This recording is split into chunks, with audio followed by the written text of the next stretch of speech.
Senate, the Constitution demanded that you had to take an oath of office before you do anything else.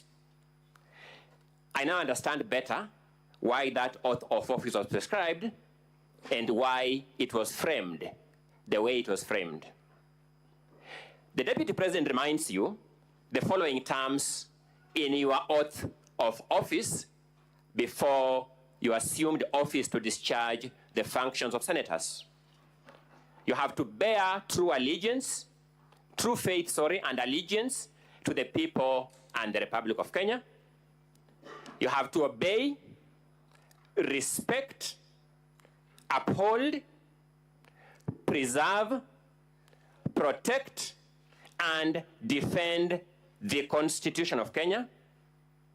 And you have to faithfully and conscientiously discharge your duties as members of the Senate. I submit respectfully that the case regarding the proposal to remove the Deputy President from office by impeachment may appear to put the Deputy President on trial, but that is only in the most technical sense of this process. At a more significant level, what is on trial throughout these proceedings is the resilience and steadfastness of our Constitution, our constitutional institutions of checks and balances, and actually their capacity to withstand any form of waves and pressures. That is what is truly on trial. His Excellency Rigathi Gachagua beseeches this House to keep in mind that we have a constitution, a constitutional order, and a constitutional democracy to protect as we conduct these proceedings and as we make decisions in these proceedings. He asks you that at the end of this exercise, let our constitution, our constitutional democracy, and our constitutional order emerge stronger. Allow me to address this House on the defined standard for impeachment of the Deputy President. In a comparable decision by the Supreme Court of Kenya, the case of Honorable Mike Mbuvi Sonko versus the Clerk, County Assembly of Nairobi and others, the Supreme Court observed as follows, and I quote, "It must, however, be stressed for the avoidance of doubt that the power of impeachment, removal, or recall is not one expected to be in constant or frequent exercise. It is only in the face of credible evidence of extraordinary wrongdoing that the conduct of a state officer will be investigated, and even then, only upon sufficient proof of the allegations that the impeachment, removal, or recall would be warranted." Two questions we pose must constantly linger in your minds, distinguished senators, as you undertake the assignment now before you. Question number one, we beseech you to bear in mind the question, is there credible evidence of extraordinary wrongdoing on the part of His Excellency Honorable Rigathi Gachagua before you? Number two, is there sufficient proof of the allegations leveled against His Excellency Rigathi Gachagua? Article 150, Clause 1, Paragraph B, sets out the grounds for removal of a Deputy President from office by impeachment. These grounds are, number one, gross violation of the Constitution or any other law. We emphasize the drafter's use of the word gross. Serious reasons to believe that the Deputy President has committed a crime under national or international law. Again, we emphasize the word serious, then gross misconduct. Surmises, conjecture, street rumors cannot pass muster. This conduct must be the conduct of the person of the Deputy President. It is sufficiently notorious for this court to take judicial notice of when the late Nderitu Gachagua, whose will is now referred to here, died. You are told to investigate the conduct of His Excellency Rigathi Gachagua at a time, or at the time around which his brother, His Excellency Governor Nderitu Gachagua, as he then was, died. It is sufficiently notorious that His Excellency Rigathi Gachagua was not Deputy President of the Republic of Kenya. But that's not enough.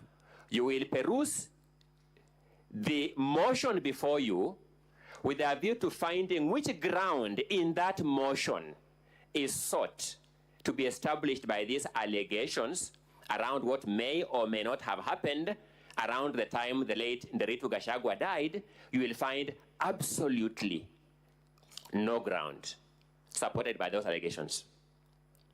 Let me disclose here. It is designed to whip your emotions. It has no other purpose. Looking at your oath of office that I've alluded to, there is no room for your emotions to be whipped as the basis of decision-making in any act that you engage into in the discharge of your constitutional mandate and responsibilities. What does our Constitution expect of the mover of the motion in proceedings of this nature? Our Constitution expects the mover of the motion to make allegations of any or all the grounds set out in Article 150, Clause 1, Paragraph B of the Constitution. And to begin by submitting, it is true that the mover of this motion has written down some allegations in Volume 1 of the documents from the National Assembly. Secondly, the mover of the motion is thereafter expected to supply credible evidence of an extraordinary wrongdoing and sufficient proof of the allegations against the Deputy President. Mr. Speaker, sir, distinguished senators, we submit that is where the mover of this motion ought to start having problems with this House when he's called upon to account. It is the submission of His Excellency Rigathi Gachagua that the motion now before you has fallen short of the threshold set by law by multiple miles. When you examine the material before you, you will discover that it will oscillate between the following categories of stages. One, you'll have material before you that just plainly false. Then from falsehood, it will go to the ridiculous ones. And I'll demonstrate that shortly. There'll be ridiculous claims here. Then finally, it will end up into embarrassing claims. Allow me, in the few minutes I have, to just do a sneak preview of some of these claims so that we have an overview of the case that is before you. At paragraph 74B of the first volume, which is the impeachment motion, you'll find an allegation of this nature that His Excellency Rigathi Gachagua has influenced his family members, allies, associates, and proxies to take control of a local cooperative society in Madeira, which they are financially hemorrhaging. Number one, no name of any family member is supplied in the allegation or in any of the evidentiary documents before you. No name of any ally is supplied in the motion or in any of the documents before you. No name of any associate is supplied, even a false name, none, is supplied in the motion and in the documents before you. No name of any proxy is supplied in the motion or in any of the documents before you. The name of the alleged circle is not identified. You can imagine, Mr. Speaker, sir, distinguished senators, being called to defend yourself on a claim that you have taken over through your associates a circle that we don't know. Told, now come and defend yourself. I began by saying some of these claims are either ridiculous or embarrassing. Secondly, at paragraph 74A, you'll be told that His Excellency has connived with cartels in the tea sector to block the Kenya Tea Development Agency from implementing guaranteed minimum returns that would benefit tea farmers. No statement, no affidavit, no correspondence from any official of the Kenya Tea Development Agency is before you. No complaint to any agency, no complaint to this parliament by any official of the Kenya Tea Development Agency is before you. It's just a claim which the mover of this motion said before the National Assembly, and surprisingly, for those of us who have some residual faith in our institution, he told the National Assembly, just believe my word for what it is. And when we thought that was a joke, we got a joke lifted a notch higher. The National Assembly actually just believed his word for what it is. No evidence. Nothing in the affidavits before you addresses anything about the Kenya Tea Development Agency. Nothing in the 5 affidavits before you. Let's progress, good people. Paragraph 72 of the motion before you states that His Excellency has persistently undermined, demeaned, and committed insubordination instead of assisting the President. And let's face it, Mr. Speaker, sir, distinguished senators, if you accuse somebody of insubordination, the only person who can complain of being insubordinated is the supervisor. No statement from the President, no affidavit from the President, even no witness summons to the President has been sought here to call him to complain he has been insubordinated. The Deputy President, when he received this motion, wrote to the Secretary to the Cabinet requesting to be supplied by all assignments given to him by the President and any that he has not delivered. To date, as we stand here, we have not received a response to that letter. And yet we shall be told, just believe the mover of this motion, the Member of Parliament for Gachagua'S West constituency, that when he is oscillating between the National Assembly and Gachagua'S West to serve his people, he knows better than the supervisor of the Deputy President that the Deputy President has insubordinated his boss. I began by observing they will move from the false through the ridiculous to the embarrassing, and these are the claims before you. At paragraph 64, paragraph A of the impeachment motion, you will be told that His Excellency, the Deputy President, said that he would present a petition for the removal of Justice Esther Maina from office, which he has not done to date. Mr. Speaker, sir, my eyes are normally problematic, so I will not know the time allocation. 15 minutes. Thank you so much, Mr. Speaker, sir. The claim is that His Excellency publicly said that he would present a petition for the removal of Justice Esther Maina from office, which he has not done to date. That's the complaint. Evidence is before you that there is a pending complaint by His Excellency, the Deputy President, before the Judicial Service Commission. So the mover of this motion first has perjured himself in his affidavit by saying that each of these facts are correct, when this fact is false by evidence available. You will find that paragraph 34 of the motion before you, it says that His Excellency falsely threatened to file a petition for removal of Justice Esther Maina. How can the deputy president be accused of falsely threatening when in fact he has filed the complaint? Where is the falsehood when there is a pending complaint? That complaint is before you in the deputy president's documents for your own perusal. I began by saying they'll move from the false through the ridiculous to the embarrassing.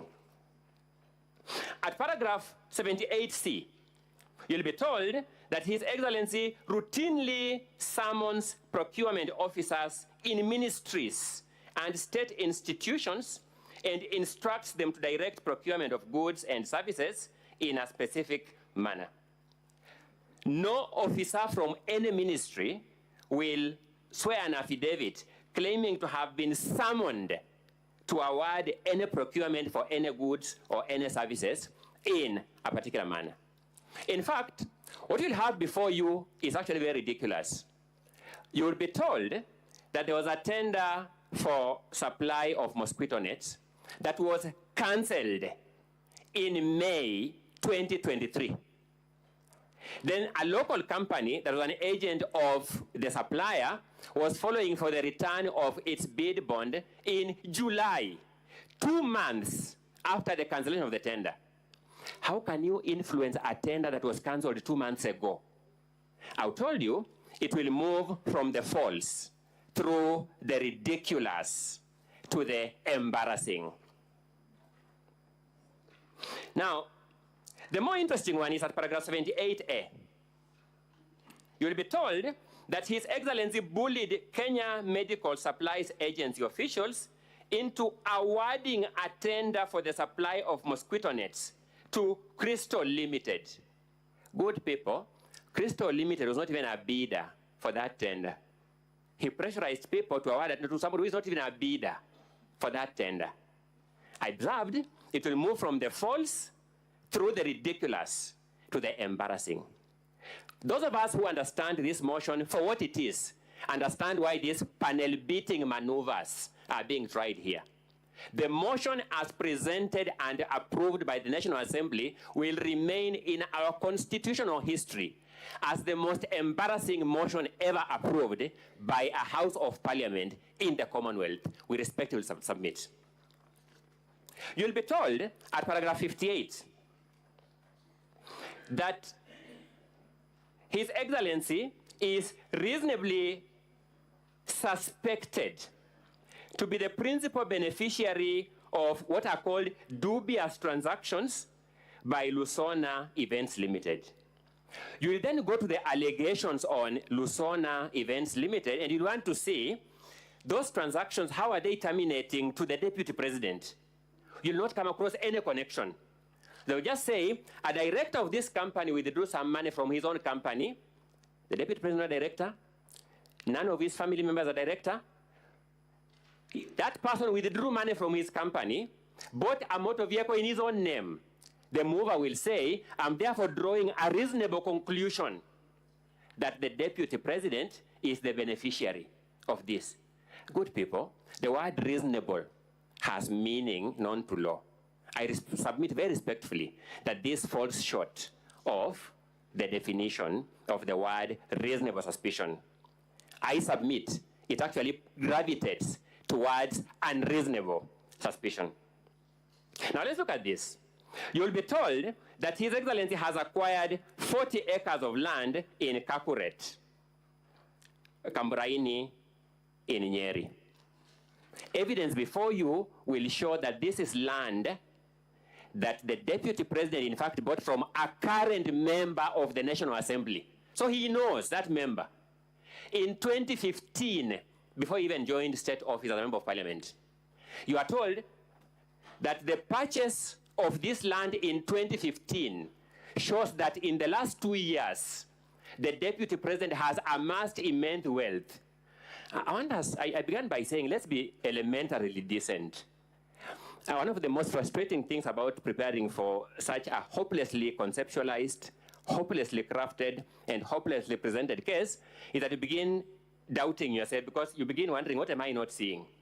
Land bought from a sitting member of the National Assembly in the year 2015 is supposed to be evidence that in the last 2 years, His Excellency Rigathi Gachagua has amassed immense wealth from the office of the president to acquire that property.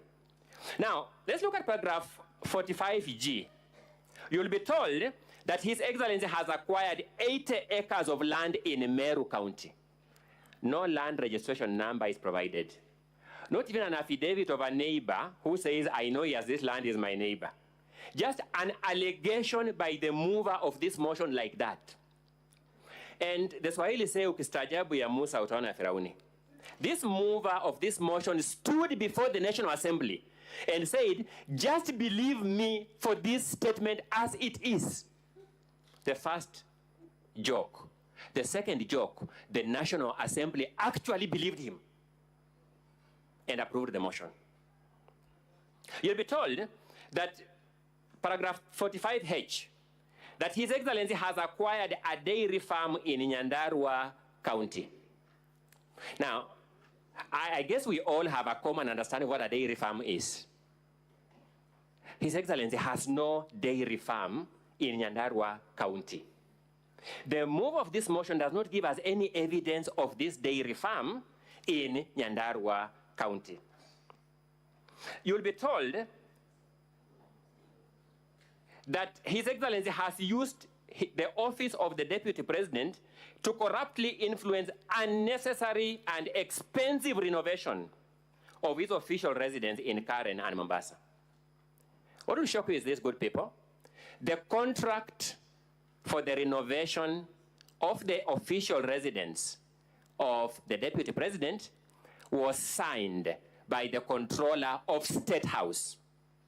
Unless the move of this motion wants to make a claim that the Deputy President conspired with the State House to have this contract executed. Number two, it will be known to all of us as members of Parliament that the money for renovation of this official residence was approved by the National Assembly.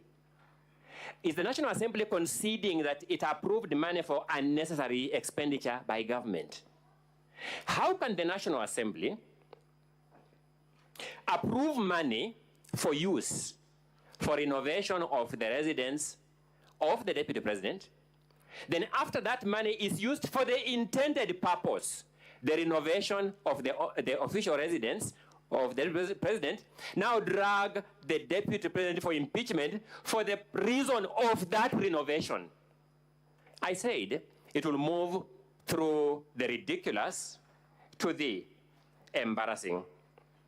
You'll be told that the Deputy President has a helicopter landing facility at his land, Ruguru, Kiamariga, 1223 in Madeira. The Deputy President simply has no helicopter landing pad on that farm, a small parcel of land with the napier grass, unless the mover of this motion can now convince us that new technology has emerged, that napier grass is the constructing material for landing pads for aircraft. That's the only way it can make sense. But because it doesn't make sense, good people, you'll agree with me, it moves from the false through the ridiculous to the embarrassing. Now let's deal with it. You'll be told the Deputy President has amassed a wealth portfolio amounting to 5.2 billion shillings. Elementarily, we must then look at the particularization. Tell us which one is what plus which one is what plus which one is what to amount to this 5.2 billion. This figure, the origin, is only known to the mover of this motion. There is nothing on the body of the motion. There is nothing in the documents attached to the motion. There is nothing in the video clips to be played by the mover of this motion that tells us mathematically how he arrived at this figure of 5.2 billion shillings. Then when the charges were read, distinguished senators, you had some 22 companies being read one by one. Thank you. 22 companies. A number of things will surprise you. You'll just find a company listed called Spiritway Limited. Nothing in this motion tells us what wrong has this company done. Nothing in the motion, completely. It just listed there the way it is. Fortis Vis Group Limited. Nothing in this motion tells us what wrong has Fortis Group Limited done. They're just companies whose names have been listed, and we have spent the taxpayers' money this afternoon listening to these companies' names being written with nothing in this motion telling us. So what wrong has Dorcas Rigathi Foundation done? What act are you complaining of for that company? What omission are you complaining of in respect of that company? Heartland Supplies Limited, you just find a name of a company there. No wrongdoing is alluded to it. No allegation is made against it. They're just companies thrown there. Distinguished senators, the Romans called their assembly, which was the equivalent of this Senate, the patres. It was an advisory council. That name was derived from an old Latin word meaning father. Senate